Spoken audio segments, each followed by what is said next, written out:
You know this, research tells us this, that above all else, if we want students to succeed, we need to provide them with quality, well-prepared teachers.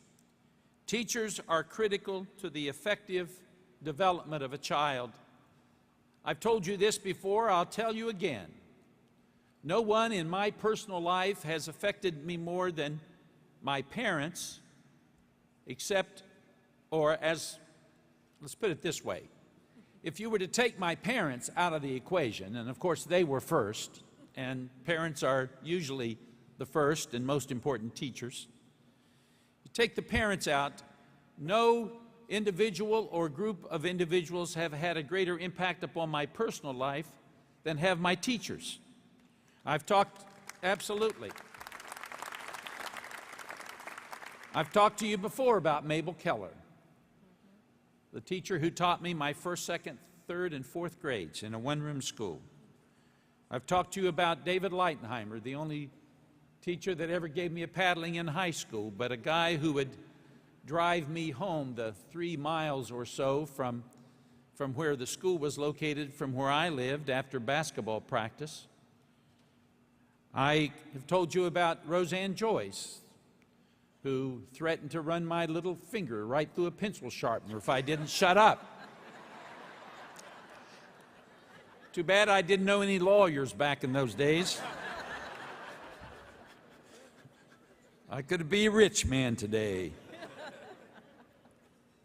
But Roseanne Joyce was also someone, although I stuttered, who insisted that I be in the class play, and who at one time in my young life told me that I should grow up and be Ohio's governor. Now, I don't know if she was a prophetess, but I know that her influence is still with me today. That's the power of the teacher. And so our plan wants to improve the way we recognize teacher skills and abilities. We want to put a greater emphasis on teacher training. We want to drive resources to districts so that teacher quality and teacher development is supported, and we want to do that in ways that will enhance and show honor to the teacher. We want to provide teachers with the freedom to try innovative instructional strategies without fear of being penalized for doing so. We want to provide collaborative planning time to create lesson plans, and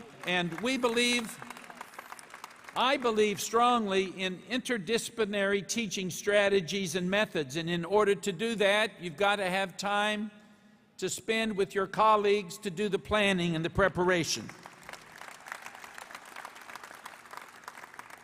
We want to recognize the importance, and by the way, I was over listening to a phone call this morning with my staff and our new superintendent of public instruction, Deborah Delisle, and she was emphasizing to us her concern and commitment to providing teachers with appropriate professional development opportunities as a part of our plan. We want to have an approach to teaching that focuses on the whole child, and I think you understand the importance of that.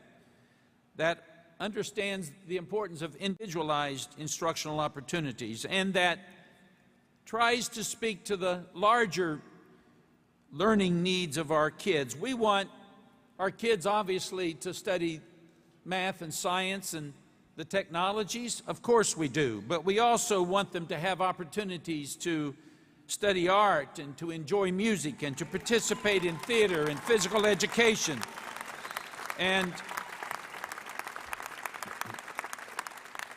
we want to broaden rather than to narrow and constrict what it means to be educated in our public schools. We do that because we believe it's necessary to meet the needs of the whole child.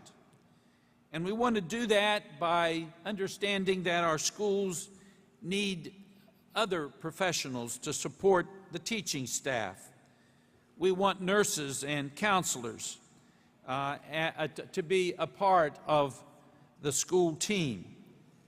Our plan calls for reforms that will be phased in over a 10-year period of time. Now, some may question why we are phasing in our plan rather than doing everything overnight. And I want to share with you that even if we had all the resources we need at the moment, I think the reforms that we're suggesting need to be phased in carefully and thoughtfully. We don't want to be unreasonable. One of the schools I visited, I had a teacher say to me, you know, if it's the right thing for our students, we ought to do it, but I'm concerned about how we're going to pay for 20 additional days. And, you know, I said to her, let me thank you for the way you started your question by saying if it's the right thing for the students, you know, we ought to do it. And then you went to, but how are we going to pay for it? And I understand that we need to do this in a graduated fashion that will give us time to do that. And so we want schools to provide full-day kindergarten options everywhere. But some schools have said to me, but, you know, we don't have the physical space. And I've said, so I'm not going to ask you to have kindergarten students out on the sidewalk. We want to be practical, and we want to use common sense. We want to set goals, and then we want to work with you and the educational community to accomplish those goals in a way that is reasonable. And so that's what we plan to do.